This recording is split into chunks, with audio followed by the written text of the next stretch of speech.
ನಮಸ್ಕಾರ ಎಲ್ಲರಿಗೂ. ಇವತ್ತು ಬೀಟ್ರೂಟ್ನಿಂದ ಬೀಟ್ರೂಟ್ ಪಲ್ಯವನ್ನು ಹೇಗೆ ಮಾಡೋಣ ಅಂತ ನೋಡೋಣ. ಈ ವಿಡಿಯೋ ನಿಮಗೆ ಇಷ್ಟ ಆಗಿದ್ದರೆ ಲೈಕ್, ಶೇರ್, ಕಮೆಂಟನ್ನು ತಪ್ಪದೆ ನಮ್ಮ ಚಾನಲನ್ನು ಸಬ್ಸ್ಕ್ರೈಬ್ ಮಾಡಿಕೊಳ್ಳಿ. ಈ ಬೀಟ್ರೂಟ್ ಪಲ್ಯ ಮಾಡಲು ಏನೇನು ಸಾಮಗ್ರಿಗಳು ಬೇಕು ಅಂತ ನೋಡೋಣ. 2 ಬೀಟ್ರೂಟನ್ನು ಸಿಪ್ಪೆ ತೆಗೆದು ತುರುಕೊಂಡು ಇಟ್ಕೊಂಡಿದ್ದೇವೆ. ತುರಿದ 2 ಬೀಟ್ರೂಟ್.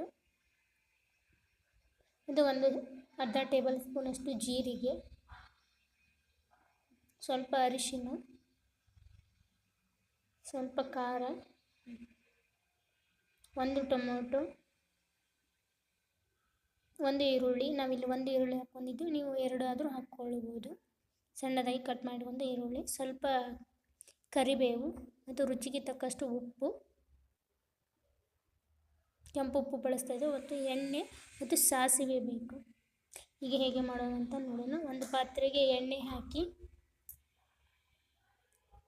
ನಂತರ ಸಾಸಿವೆ ಹಾಕಿ,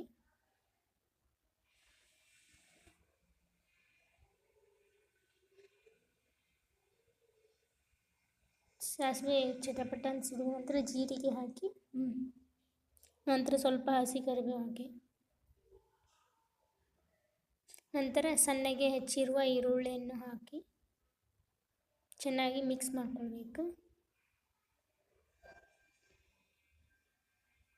ನಂತರ ಇದೊಂದು ಪ್ಲೇಟನ್ನು ಮುಚ್ಚಿ ಒಂದು ಸ್ವಲ್ಪ ಈರುಳ್ಳಿ ಹಸಿ ವಾಸನೆ ಹೋಗುವವರೆಗೂ ಹುರ್ಕೊಳ್ಬೇಕು.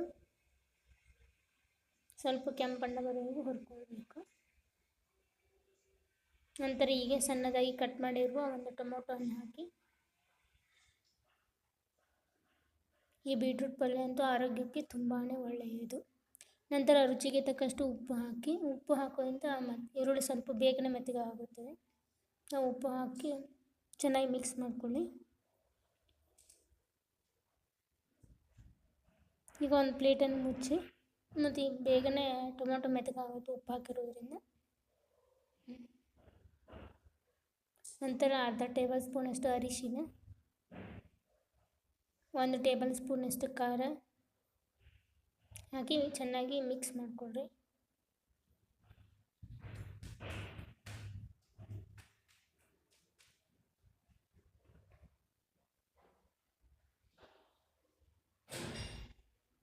ನಂತರ ತುರಿದಿಟ್ಟಿರುವಂಥ ಬೀಟ್ರೂಟನ್ನು ಹಾಕಿ,